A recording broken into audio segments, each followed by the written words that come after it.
समय हम देख रहे हैं अरुण, प्रधानमंत्री अवलोकन कर रहे हैं नेताजी सुभाष चंद्र बोस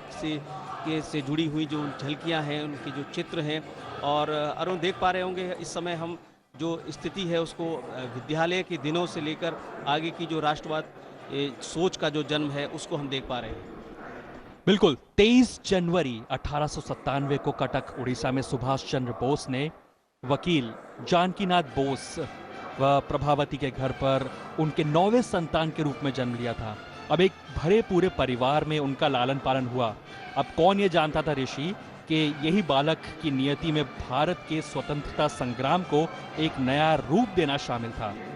अब ये भी काफी महत्वपूर्ण जानना है। इतिहास के पन्नों को अगर हम खंगालें तो भारत की आजाद सरकार के पहले प्रधानमंत्री के रूप में और आजाद हिंद फौज के नायक के रूप में यही सुभाष चंद्र बोस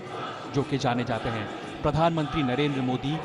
इस डॉक्यूमेंट्री को निहार रहे हैं और आपको बता दें कि ये जो डॉक्यूमेंट्री जो हम सुन पा रहे हैं, देख पा रहे हैं, और जब जनता यहाँ पर आएगी तो वो भी इसको निहार सकेगी। और अभिषेक बच्चन जो कि जाने माने फिल्म अभिनेता हैं, उन्होंने इस डॉक्यूमेंट्री, जो तमाम डॉक्यूमेंट्रीज को यहाँ पे बताया गया है, डिजिटल माध्यम से पेश किया गया है, उन डॉक्यूमेंट्रीज में उन्हीं का स्वर दिया गया है।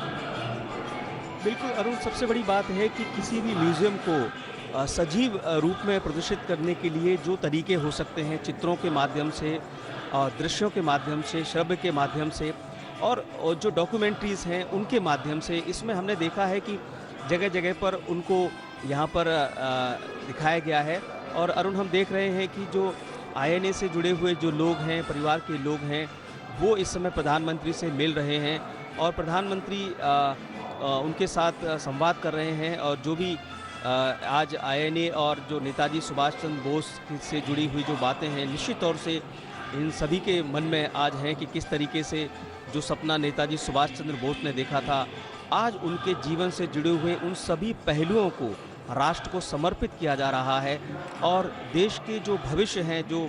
युवा हैं, जो बच्चे हैं, आने वाले समय में ये देख पाएंगे इन संग्रहालयों के माध्यम से। क्योंकि अरुण, हम पूर्व में देखते थे कि लाल किले का मतलब सिर्फ चंद दीवारों का दर्शन करना ही होता था, लेकिन अब इस संग्रहालय के माध्यम से हम ये देख पाएंगे कि हमारा जो भारत का जो गौरवपूर्ण इतिहास है, जो संघर्ष की गाथा है, और कम से कम जो नेताजी सुभाष चंद्र बोस से जुड़ी हुई जितनी भी बातें हैं, इस संग्रहालय में पूर्ण रूप से सुरक्षित है, संरक्षित हैं। और इस संग्रहालय के माध्यम से उनके जीवन से जुड़ी हुई जो बातें हैं, वो देश की जनता अब आसानी से जान पाएगी, समझ पाएगी और देख पाएगी। ऋषि, अपने दर्शकों को रूबरू करा देते कि आखिर ये जो संग्रहालय है ये समर्पित है नेताजी सुभाष चंद्र बोस, आज़ाद हिंद फौज और उन प्रवासी भारतीयों को जिन्होंने आज़ाद हिंद फौज में शामिल होकर एक अविभाजित भारत के लिए बलिदान दिया था। जी हाँ, इस संग्रहालय के विभिन्न कक्षों में सुभाष चंद्र बोस के बचपन से लेकर जब तक वो साइगोन में विमान पर चढ़े तब तक की जिंदगी और योगदान को दर्शाया गया है। इसी प्रकार आज़ाद हिंद फौज की स्थापना से लेकर उनके वीर सैनिकों पर चलाए जाने वाले मुकदमे तक की गाथा इस फौज के संगठन द्वारा लड़े गए युद्धों, इसके द्वारा उत्पन्न जागृति को भारत में इसकी लोकप्रियता के साथ दर्शाया गया है।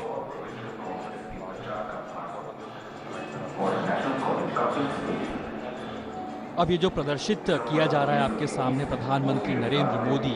ये जिस सभागार में है, वहाँ सुभाष चंद्र बोस और उनके जीवन से पहलू जो जुड़े हुए हैं उनको विस्तार से बताया गया है। और हर जो म्यूजियम है, यानी कि हर कक्ष की एक खासियत ये है कि टेक्स्ट के माध्यम से, यानी कि जो तमाम लिखित चीज़ों के माध्यम से जिसको फ्लेक्स पर लिख करके बताया गया है, साथ ही साथ डॉक्यूमेंट्री के माध्यम से, फिल्म के माध्यम से भी इन चीज़ों को बताया गया है। बिल्कुल अरुण, और ये जो पूरा का पूरा संग्रहालय हम देखते हैं कि जो 3 तल पर है, भूतल और प्रथम तल और द्वितीय तल, इसमें एक सीक्वेंस है कि किस तरीके से आप जैसे जैसे संग्रहालय में आगे बढ़ते हैं, नेताजी सुभाष चंद्र से जुड़ी हुई जो बातें हैं, उनका जो जीवन चरित्र है वो आगे बढ़ता है। और अभी हम देख रहे हैं कि प्रधानमंत्री नरेंद्र मोदी अवलोकन कर रहे हैं उन डॉक्यूमेंट्स का जो कि नेताजी सुभाष चंद्र बोस और आईएनए से जुड़े हुए हैं। और ये जो बातें हैं, ये आने वाली पीढ़ी के लिए एक बहुत बड़ा प्रेरणा का स्रोत होता है कि कैसे जो आज़ाद भारत की जो कहानियाँ हैं वो कैसे आगे बढ़ी, जब हम संघर्ष कर रहे थे, जब हम जूझ रहे थे अपनी आज़ादी के लिए, तब के मतवालों ने किस तरीके से कौन सी सोच और कौन सी दूरदृष्टि जो अपनी जीवन शैली में अपने आप को ढाला और एक संघर्षमय जीवन के ज़रिए भारत को आज़ाद कराने में जो भूमिका निभाई। अलग अलग तरीके होते हैं अरुण, जिस तरीके से हम देखते हैं भारत की आज़ादी में सबकी सोच अलग अलग थी कि किस तरीके से हो, शांति के माध्यम से हो, क्रांति के माध्यम से हो, लेकिन एक ही सोच थी कि हम भारत को आज़ाद कराएं और एक आज़ाद मुल्क अपनी तरक्की और अपना अमन खुद तय करे। और अभी हम चित्रों को देख पा रहे हैं जो कि नेताजी सुभाष चंद्र बोस के जीवन से जुड़े हुए हैं, जिसमें कि हमने देखा कि उनके परिवार से जुड़े हुए चित्र थे और उन सबको यहाँ पर दर्शाया गया था। और अरुण, अब हम देख रहे हैं कि प्रधानमंत्री अब एक दूसरे संग्रहालय की ओर बढ़ रहे हैं, जिसमें कि वो 1857 का जो संग्रहालय है, जो वहाँ की जो बातें हैं, जिसमें मेरठ क्रांति से लेकर बहुत सारी बातें होंगी अरुण, हम उनको देखेंगे और उसका भी अवलोकन करेंगे। ये दूसरा संग्रहालय है अरुण, और बेहद महत्वपूर्ण बात यह है कि अब तक हमने देखा कि नेताजी सुभाष चंद्र बोस से जुड़ी हुई जो जीवन की बातें थीं और वो रखी गई। अभी हम देख पा रहे हैं कि ये वो आईएनए से जुड़े हुए वो प्रतीक चिन्ह हैं जो आईएनए अपनाती थी और उसको यहाँ पर दर्शाया गया है। हम एक बार फिर से देख पा रहे हैं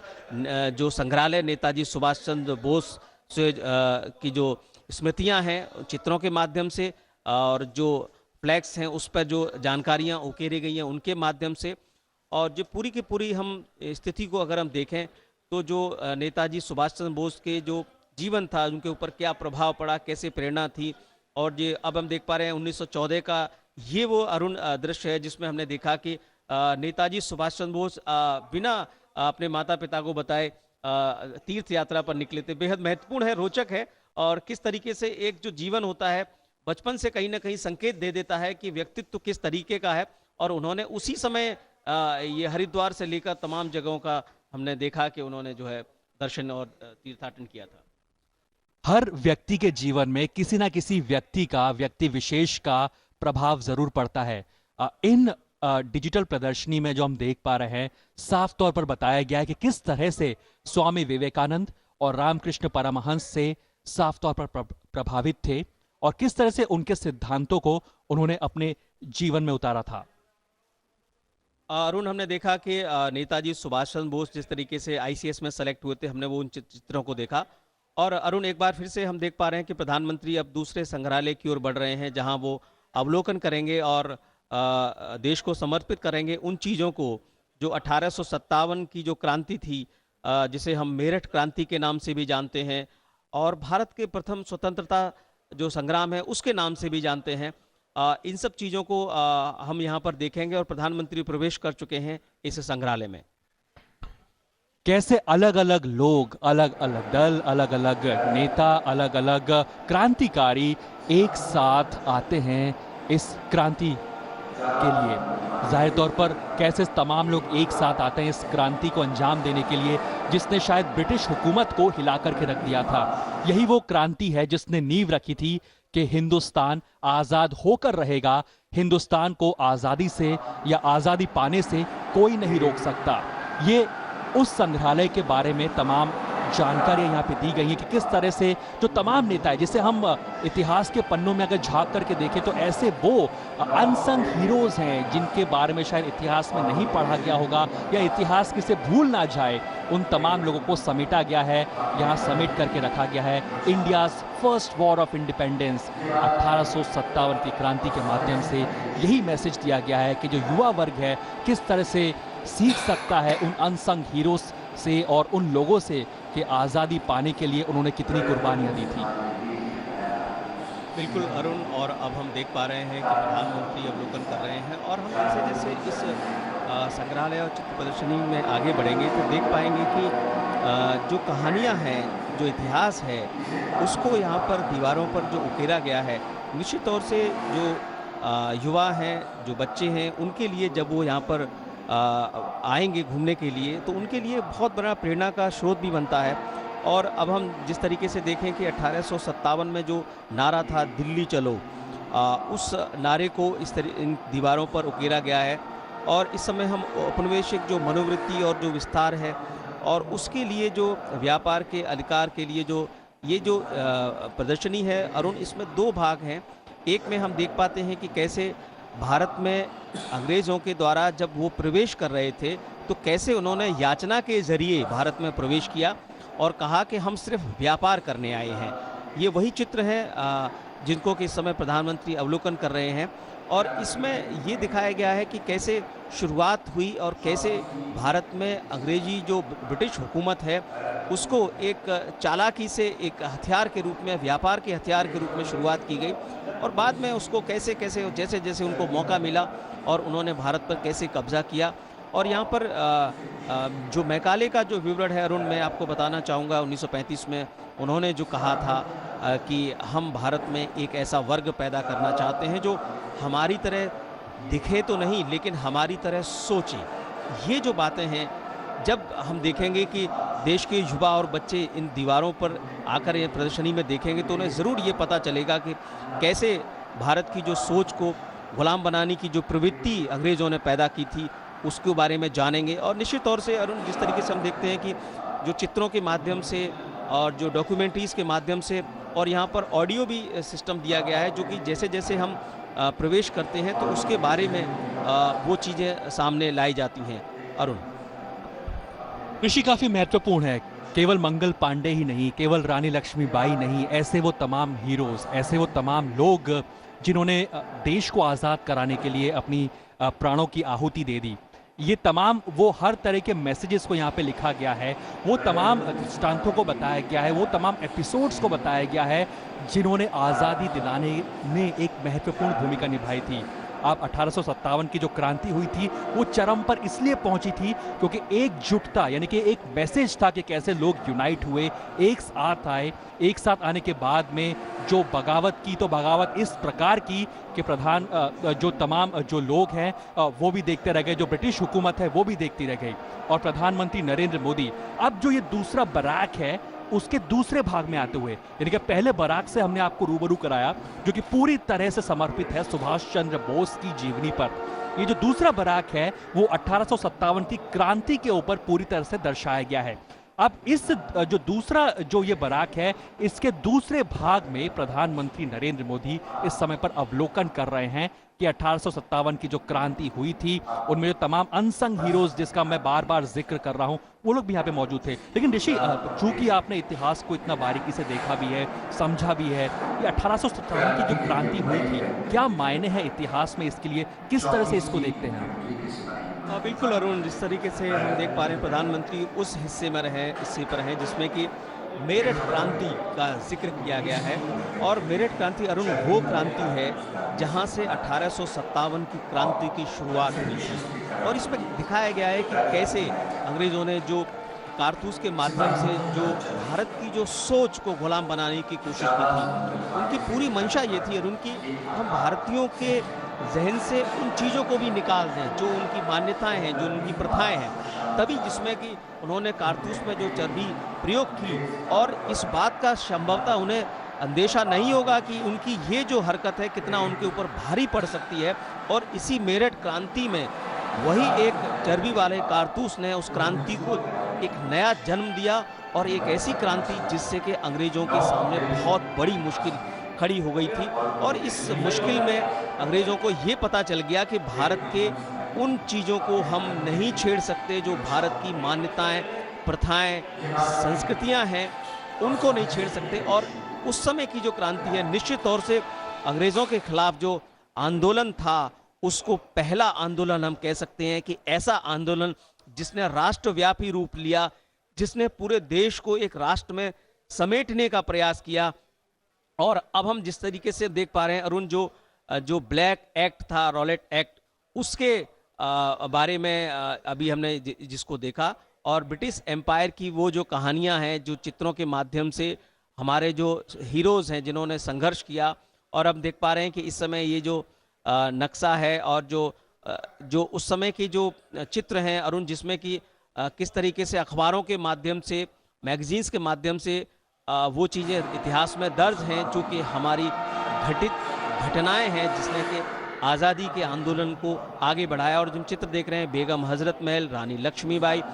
ये वो नाम हैं जिनका के 1857 के भारत के स्वतंत्रता आंदोलन में, प्रथम स्वतंत्रता आंदोलन में जो भूमिका थी, उसको यहाँ पर चित्रों के माध्यम से उकेरा गया है। और एक ऐसा भारत का चित्र भी अरुण हम यहाँ पर देख पा रहे थे कि वो एक ऐसा भारत जो अनडिवाइडेड भारत भी था, जो हमारी मजबूती भी थी। और अरुण, हम देख रहे हैं कि प्रधानमंत्री इस समय अगले गंतव्य की ओर मुड़ चुके हैं। और इस के दौरान हम देखेंगे कि जो जलियांवाला बाग है, उससे जुड़ा हुआ जो संग्रहालय है, उस समय प्रधानमंत्री उसमें प्रवेश कर चुके हैं। और इसमें हम देखते हैं कि शुरुआत में ही जलियांवाला बाग की जो पूरी कहानी है अरुण, बहुत ही मार्मिक तरीके से, और उसको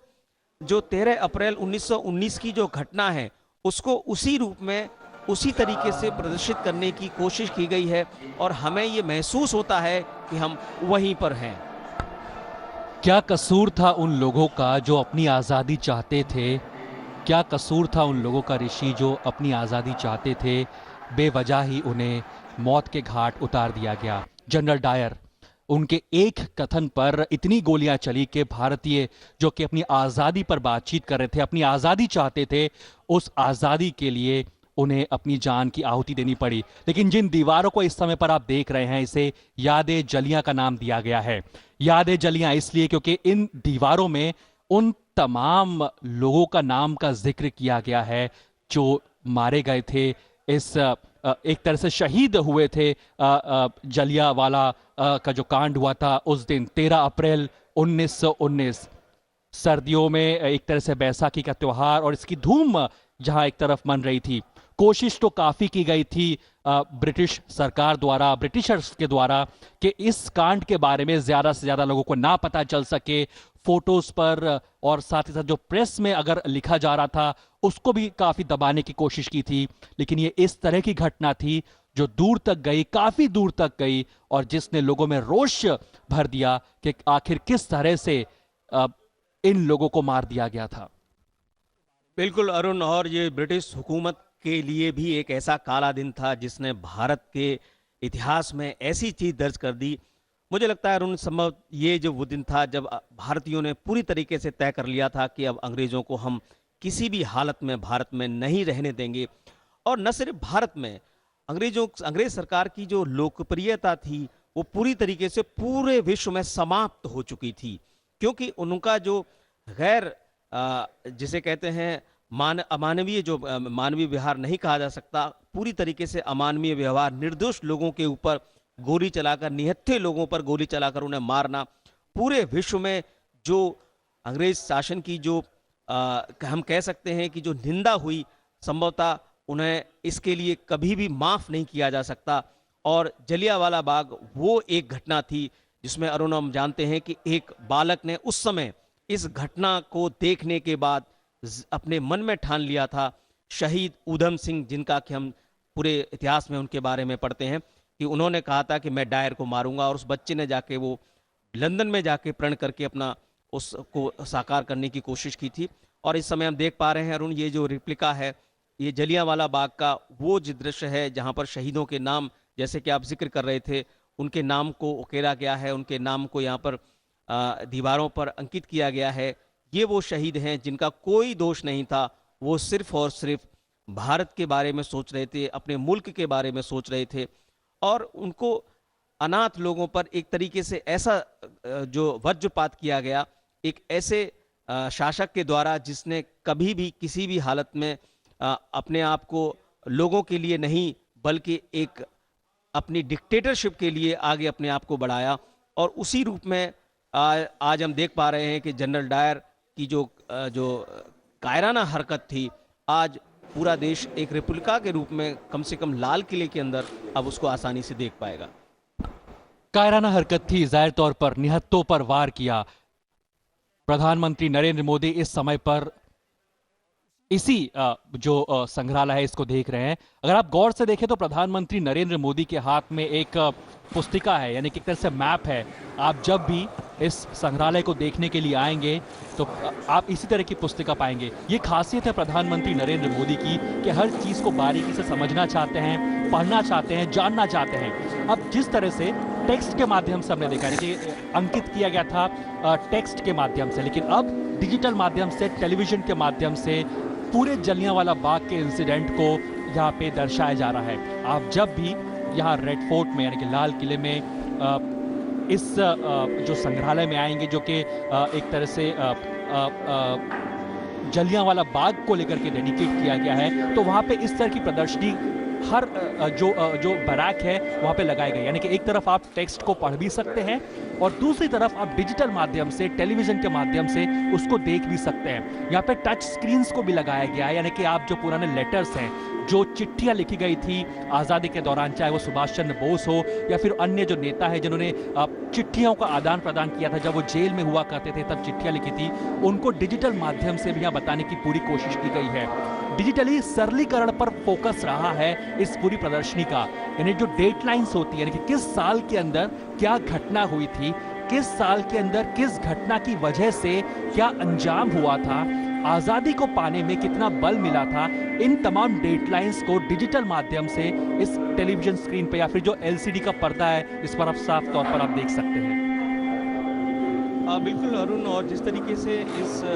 संग्रहालय में न सिर्फ चीज़ों को प्रदर्शित किया गया है, बल्कि उन इतिहास के उन पहलुओं को भी रेखांकित किया गया है, जिसमें कि हम ये जान पाएँ और समझ पाएँ कि ये अगर घटना हुई तो क्यों हुई। अगर हम मसलन जिक्र करें जलियांवाला बाग की, तो हम जानते हैं कि रॉलेट एक्ट, जो काला कानून के नाम से भी जाना जाता है, अंग्रेज लेकर आए थे, जिसका कि डॉक्टर सत्यपाल और डॉक्टर जो किचलू हैं वो विरोध कर रहे थे, और इसको यहाँ पर रेखांकित किया गया है, इसको प्रदर्शित किया गया है। साथ ही साथ अरुण, यहाँ पर लाल बाल पाल, उनका जिक्र है कि उस समय उनकी क्या भूमिका रही थी और उन्होंने कैसे इस आंदोलन को आगे बढ़ाया था, जिसमें कि हम जानते हैं कि लाल यानी कि लाला लाजपत राय, बाल यानी कि बाल गंगाधर तिलक और पाल यानी कि बिपिन चंद्र पाल। इतिहास में लाल बाल पाल के नाम से ये बहुत ज़्यादा मशहूर है। जो इतिहास के छात्र हैं वो लाल बाल पाल के नाम से ही इसको मेमोरीज में रखने के लिए रखते हैं जहन में। लेकिन इसी के दौरान जो अरुण, जो प्रथम विश्व युद्ध के दौरान जो 1914 से 1918 का जो वर्णन है वो भी यहाँ पर संग्रहालय में किया गया है, उसको दिखाया गया है। क्योंकि जब हम किसी घटना को, इतिहास की घटना को देखते हैं तो उसके कारणों को भी जानने और समझने की कोशिश करते हैं,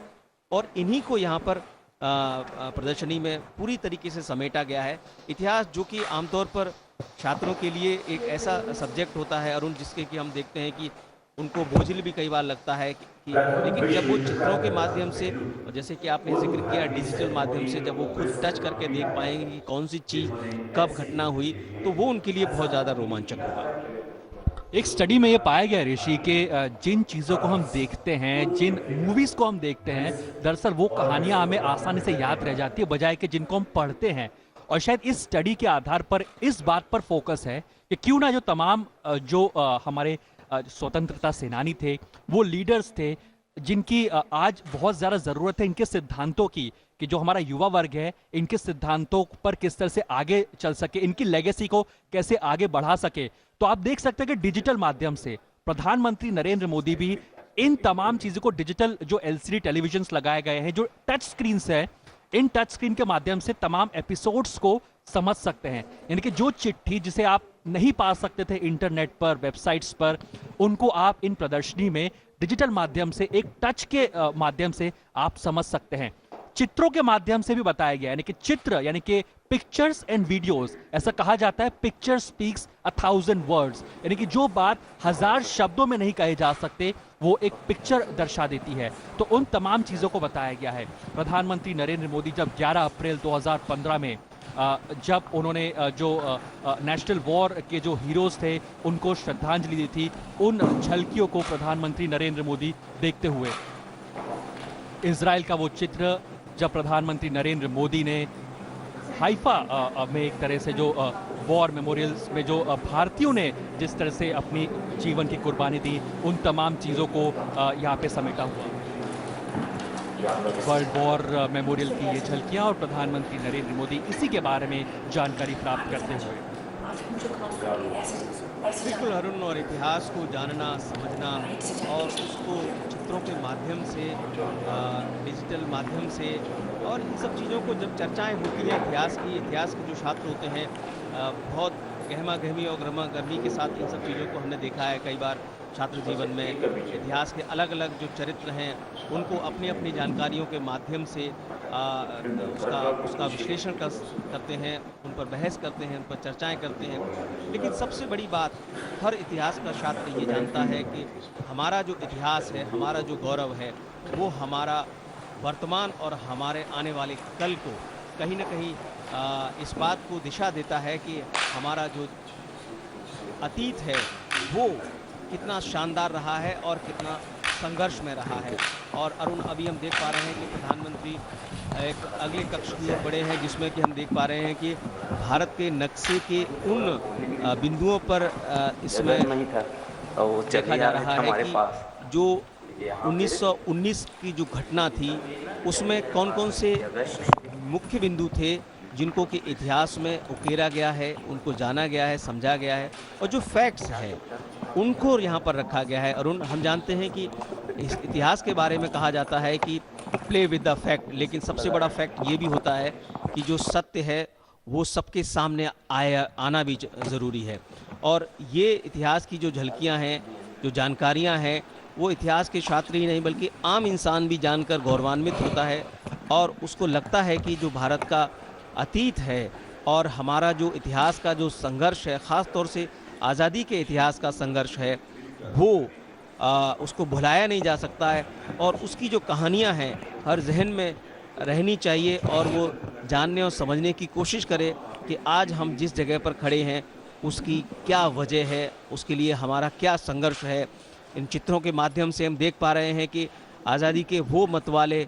जिनके पैरों में, हाथों में बेड़ियां हुआ करती थी, वो संघर्ष करते थे एक ऐसी हुकूमत के खिलाफ जो न सिर्फ मानवता बल्कि किसी भी मानव हुकूक को देने के लिए, हक और हुकूक को देने के लिए तैयार नहीं थी। लेकिन उस सत्ता के खिलाफ संघर्ष को लड़ने वाले लोगों को जब हम चित्रों के माध्यम से देखते हैं, और बड़े बड़े चित्रों के माध्यम से जो कि उनके व्यक्तित्व और उनकी जो पूरी भाव भंगिमाएँ हैं, जिनके माध्यम से हम देख पाते हैं कि वो कैसे सोचते थे और कैसे किसी भी संघर्ष के लिए तैयार रहते थे। एक बार फिर से हम प्रदर्शनी में जो ब्लैक डे है, जिसका कि अरुण हम जिक्र कर रहे थे कि कैसे एक काला कानून था 1919 का, उसको यहाँ पर ये जो जानकारियाँ हैं, फैक्ट्स को यहाँ पर फ्लैग्स पर उकेरा गया है, उनको लिखा गया है। और जिस तरीके से पंजाब में जो घटना थी, ख़ासतौर से रॉलेट एक्ट के विरोध में, अरुण, वो पूरे देश में फैली। और जब संघर्ष की बात होती है तो निश्चित तौर से संघर्ष की एक जो क्रांति की जो शुरुआत होती है, वो एक घटना पूरे देश में फैलती है। और अरुण, जैसा कि हम जानते हैं कि 1919 के बाद देश में जो आज़ादी का जो आंदोलन था और ज़्यादा तेज़ी से आगे बढ़ा। कहा जाता है ऋषि कि कई बार सुना भी है कि if you want to create history you need to know your history, a man who doesn't know his history can not create a history. और शायद यही वजह है कि इतिहास को जानना बहुत ज़रूरी हो जाता है। याद जलियां का जो ये बैराक है, जिसे म्यूजियम में तब्दील कर दिया गया है, इसमें इसका मुआयना करने के बाद में, इसका अवलोकन करने के बाद में प्रधानमंत्री नरेंद्र मोदी जो आर्ट गैलरी है उस तरफ आगे बढ़ेंगे। अब जाहिर तौर पर ये जो तमाम म्यूजियम है ये अपने आप में कुछ ना कुछ कह रहे हैं। ये कह रहे हैं कि बहुत ज़रूरत है आज इतिहास में झांकने की, अगर न्यू इंडिया को बनाना है। उन अंशों से सीखने की ज़रूरत है कि जिस समय जो महान सेनानी थे उन्होंने उस समय में क्या किया, जो देश के लिए जब वो आज़ादी की बात कर रहे थे, जब वो आज़ादी की लड़ाई लड़ रहे थे, एक पल ना लगाया अपनी जान को कुर्बान करने के लिए, एक पल ना लगाया अपनी जान को गंवाने के लिए, एक पल ना लगाया अपने आप को भारत माता पर अपनी आहुति देने के लिए, अपने आप को कुर्बान कर देने के लिए। यही वो सैन्य शक्ति थी, यही वो शक्ति थी भारत के पास में, जिसकी वजह से आज की युवा पीढ़ी, मैं, आप, हम सब आज आज़ादी को एक तरह से समझ पा रहे हैं, आज़ादी को जी पा रहे हैं। चाहे वो बेगम हजरत महल हो, रानी लक्ष्मीबाई हो, मंगल पांडे हो, या वो अनगिनत वो अनसंग हीरोज, जिनके बारे में शायद इतिहास के पन्ने में कुछ लिखा हुआ है, जो इतिहास के पन्नों में खो गए हैं, उन तमाम लोगों को इतिहास के पन्नों से बाहर निकालकर डिजिटल अंदाज में नई पीढ़ी के साथ करवाते हुए यहां पे प्रकाशित किया गया है। When modernity blends with tradition, यानी कि जब मॉडर्निटी ट्रेडिशन के साथ ब्लेंड करती है, मिल जाती है, तभी इसी तरह का नजारा हमें देखने को मिलता है। ये वो हर एक पल को चित्रों के माध्यम से, विजुअल्स के माध्यम से और जाहिर तौर पर जो तमाम डिजिटल अंदाज में पेश किया गया है, ये अपने आप में बताती है कि एक युवा या फिर कोई भी वर्ग का व्यक्ति जब यहाँ पे मौजूद होगा, यहाँ पर आएगा, तो उन तमाम चीजों को जान पाएगा, सीख पाएगा। हर एक चित्र, हर एक तस्वीर अपने आप में लोगों को प्रेरित करेगी। हर एक चित्र, हर एक वो दृश्य आगे आने वाली जो पीढ़ी है उनको बताएगा, प्रेरित करेगा कि 2022 तक अगर एक नए इंडिया को बनाना है, 2022 तक अगर एक न्यू इंडिया का निर्माण करना है, तो कितना जरूरी है अपने इतिहास को जानना, कितना जरूरी है उन अनसंग हीरो से सीखना कि किस तरह से वो लड़ गए अपनी भारत माता के लिए। बिल्कुल अरुण, और अभी हम देख पा रहे हैं कि प्रधानमंत्री नरेंद्र मोदी इस समय एक ऐसे अगले बैरक की ओर बढ़ रहे हैं जहां पर हम संभवतः देख पाएंगे कि एक ऐसी प्रदर्शनी जिसमें कि जो समसामयिक चित्रकला थी उसको कौन कौन से ऐसे चित्रकार थे जिन्होंने अपनी कला में समेटा और उसको अपना हिस्सा बनाया। लेकिन मैं अपने दर्शकों को बताना चाहूँगा कि हम आज उस लाल किले के अंदर उन चीज़ों को देख पा रहे हैं जो किसी समय यहाँ पर एक ऐसे सिर्फ बैरक के रूप में थी, और लाल किले के अंदर वो जगह है जहाँ पर आज़ाद हिंद फौज के बहादुर सैनिकों पर राजद्रोह का मुकदमा चला था, और यह मुकदमा 5 नवंबर 1945 को शुरू हुआ और 3 जनवरी 1946 तक चला था। और इसी लाल किले के अंदर हमने देखा कि ये वो सैनिक थे जिन्होंने नेताजी सुभाष चंद्र बोस के देशभक्तिपूर्ण आह्वान पर ब्रिटिश भारतीय सेना को छोड़कर आज़ाद हिंद फौज में शामिल हुए और अंग्रेज़ों के विरुद्ध लड़ाई लड़ी। इसी लाल किले के अंदर ये जो बैरक्स हैं अरुण, हमने देखा कि 3 बैरक के अंदर प्रधानमंत्री इस समय अवलोकन कर चुके हैं, जिसमें कि हमने देखा पहले बैरक में नेताजी सुभाष चंद्र बोस और आईएनए से संबंधित जो संग्रहालय है उसका उन्होंने पहले उद्घाटन किया और उसके बाद उसका अवलोकन किया। उसके बाद उन्होंने विजिट की दूसरे बैरक में, जिसमें कि हमने देखा कि 1857 का जो आंदोलन था उस बैरक में जाकर उन्होंने विजिट किया। और तीसरा जो बैरक था जिसमें कि जलियांवाला बाग का जो कांड था, जो घृणित जनरल डायर का जो आदेश था, उसके ऊपर जो घटना घटी उसको कैसे वहाँ पर एक रिप्लिका के माध्यम से वहाँ पर बनाया गया है। और पूरी तरीके से अरुण, मैंने भी वहाँ पर महसूस किया था कि जब आप वहाँ पर पहुँचते हैं तो आपको उसकी गरिमा और उसकी जो, जैसे कि हम कहते हैं कि उसकी जो राष्ट्रभक्ति है वो वहाँ पर हमको महसूस होती है कि जलियांवाला बाग के दौरान जो घटनाएं हुई थी। क्योंकि मैंने अरुण जलियांवाला बाग के वो जगह को भी खुद देखा है। वहाँ जाके हम देखते हैं कि जब शहीदों को हम नमन करते हैं तो हमारा जो भाव है वो उसी रूप में आता है, चाहे वो हम कहीं पर हों। और उसी भाव को यहाँ पर ये जो बैरक्स थे उनमें आज संग्रहालयों के जरिए आज देश को समर्पित किया गया है। अब अपने दर्शकों को बता दें कि प्रधानमंत्री नरेंद्र मोदी एक तरह से आखिरी बराक में हैं। ये बराक इसलिए जरूरी है और जानना इसलिए जरूरी है क्योंकि जो आर्ट एंड कल्चर यानी कि कला और संस्कृति की क्या भूमिका रही थी आजादी के दौरान, कई सारे जो जो लोग थे जो कि आर्ट एंड कल्चर से जुड़े हुए थे, नंदलाल बोस हो, राजा रवि वर्मा हो, अविंद्रनाथ टैगोर हो, इन तमाम लोगों ने उस समय योगदान दिया अपनी कविताओं के माध्यम से, अपनी आर्ट यानी कि चित्रकला के माध्यम से लोगों को प्रेरित किया। यहां प्रधानमंत्री नरेंद्र मोदी उन तमाम पेंटिंग्स को देख रहे हैं जो कि राजा रवि वर्मा हो, अविंद्रनाथ टैगोर हो, नंदलाल बोस हो, इन लोगों के माध्यम से इन कविताओं को लिखा गया है। किसी ने जो पेंटिंग्स बनाई है उनको यहाँ पे दर्शाया गया है। और हर चित्र उस समय पर जो बनाया गया था वो अपने आप में एक संदेश देता था। संदेश ये देता था कि कैसे आप आगे हैं। यहाँ पे उन साधनों को भी रखा गया है कि उस समय ना जब मोबाइल फोन्स थे ना टेलीफोन्स थे, उस समय किस तरह से लोग पत्र के माध्यम से गुप्त संदेशों को भेजा करते थे। ऐसे गुप्त संदेश जो कोई और पकड़ ना सके। तो क्या वो माध्यम हुआ करते थे, कैसे आर्ट और पेंटिंग के माध्यम से उन चीजों को वो अंजाम देते थे, इन तमाम चीजों को यहाँ पे दर्शाया गया है। ये दस्ताने आप देख रहे हैं उस समय काफी मशहूर हुआ करते थे। इन दस्तानों के अंदर कई बार संदेशों को लेकर के जाया जाता था और मैसेजेस को दिए जाते थे। तो इस तरह की तमाम चीजों को, यानी कि आर्ट एंड कल्चर से जुड़ा हुआ ये आखिरी बारात है जो कि प्रधानमंत्री नरेंद्र मोदी जिसका अवलोकन कर रहे हैं। तमाम जो मशहूर उस समय के कवि हो या फिर जो कला और संस्कृति जगत से जुड़े हुए लोग हो, उन तमाम लोगों के जो कंट्रीब्यूशन रहा है उनको यहाँ पे दर्शाया गया है। बिल्कुल अरुण, इसमें हम देख सकते हैं कि जो 9 आर्टिस्ट हैं जिसको के नवरत्न के नाम दिया गया है यहाँ पर, जिसमें कि रविन्द्रनाथ टैगोर, अवनीत नाथ टैगोर और इसके अलावा राजा रवि वर्मा, गगनेंद्र नाथ टैगोर, नंदलाल बोस, निकोलस रॉरिक, जामिनी रॉय, सैलोज मुखर्जी, अमृत शेरगिल, इन सब की जो पेंटिंग्स हैं और इनके अलावा अरुण हमने देखा कि इनसे जुड़ी हुई जो चीज़ें हैं उनको भी यहाँ पर रखा गया है। और इसके माध्यम से हम देख पाते हैं कि हम अगर इस पूरे डिस्क्रिप्शन में जाएं तो इसकी जो संग्रहालय है इसकी शुरुआत में ही इसके बारे में पूरा वर्णन दिया गया है। और अभी हम देख पा रहे हैं कि राजा रवि वर्मा की जो पेंटिंग्स हैं और वो यहाँ पर हैं। राजा रवि वर्मा अरुण, हम जानते हैं कि इनके ऊपर एक फिल्म भी बनी थी, बड़ी मशहूर हुई और उसको बहुत दर्शकों ने पसंद भी किया। राजा रवि वर्मा की पेंटिंग्स की खासियत थी कि उन्होंने समाज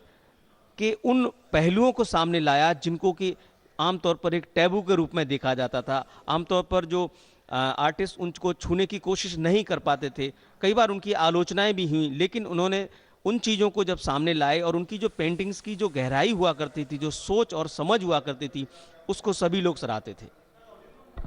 कई सारे मुद्दे हावी रहे थे उस दौर में। एक तरफ जहां देश इस दौर में आजादी के लिए संघर्ष कर रहा था, संग्राम कर रहा था, तो ऐसे में जो आर्ट एंड कल्चर से जुड़े हुए लोग हैं, कला और संस्कृति से जुड़े हुए लोग हैं, तो समाज में उस समय जो ऐसी चीजें चल रही थी जो कि नहीं होनी चाहिए, जैसे कि छुआछूत एक मुद्दा था, या फिर आप वो भी देख लीजिए जब एक स्त्री को जला दिया जाता था अगर उनके पति, अगर उनका देहांत हो जाता था। इस तरह की प्रथा कई सारी चली थी उस समय पर। तो उस समय पर इन तमाम चीजों को चित्रों के माध्यम से बताया गया और समाज को सोचने पर मजबूर किया गया कि आखिर समाज जिस दौर से आज गुजर रहा है क्या वो सही है, क्या समाज आज जो कर रहा है क्या वो सही है। जिस तरह से छुआछूत की भावना जिस तरह से फैल रही थी उस समय में, तो उसको किस तरह से लगाम लगाई जा सके, किस तरह से इसे दूर किया जा सके, इन तमाम चीजों को पेंटिंग्स हो या फिर जो आर्ट्स है या फिर जिसे डिजाइन कह सकते हैं, इसके माध्यम से बताया गया था। कुछ जो पेंटर्स हैं जो कि कलर्स का काफी अच्छा खासा प्रयोग करते थे, यानी कि वाइब्रेंट कलर्स का इस्तेमाल किया करते थे। राजा रवि वर्मा उनमें से शामिल थे। जो वाइब्रेंट कलर्स हुआ करते थे उसको निचोड़ करके वो पेंटिंग्स बनाया करते थे जिससे कि एक बहुत ही तगड़ा मैसेज जा सके। तो कुछ पेंटर्स ऐसे थे जो कि केवल काले और सफेद रंग की पेंटिंग्स के साथ में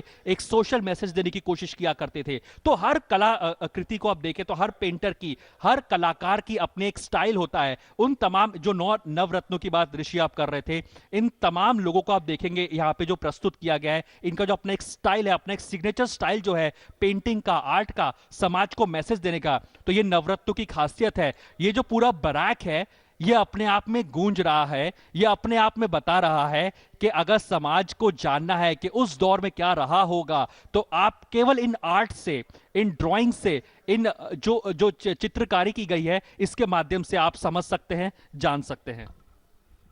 बिल्कुल अरुण, और हम इतिहास में अगर झांकें तो हम देख पाते हैं कि ये जो कलाकार थे, चित्रकार थे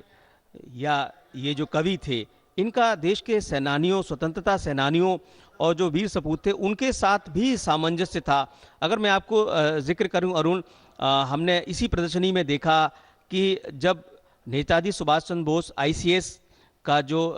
उन्होंने परीक्षा पास करने के बाद जब वो लौट रहे थे तो उस जहाज में रविन्द्रनाथ टैगोर भी थे। अब आप अंदाज़ा लगाइए कि रविन्द्रनाथ टैगोर और नेताजी सुभाष चंद्र बोस अगर एक साथ ट्रेवल कर रहे हैं और देश के बारे में सोच रहे हैं तो कहीं ना कहीं विचारों के माध्यम से एक जो देश को दिशा देने की बात है वो ज़रूर उनके बीच में हुई होगी। और जब हम इस तरीके की एग्जीबिशंस में आते हैं, संग्रहालयों में आते हैं, तो ये जो अनोखी बातें हमें जानने को मिलती हैं कि हमारे जो महापुरुष थे वो किस तरीके से आपस में एक दूसरे के साथ जब जुड़ते थे, एक दूसरे को जानते थे, समझते थे, तो उसको कैसे आगे बढ़ाते थे। रविन्द्रनाथ टैगोर, जिनके के बारे में कहा जाता है कि उन्होंने भारत में एक अलग से एक ऐसा सांस्कृतिक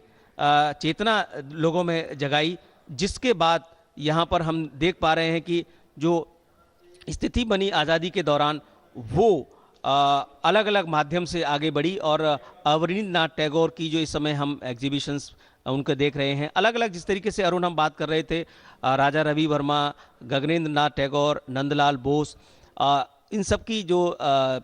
चित्रकलाएं हैं, जो उनकी आर्ट्स हैं, उनको यहाँ पर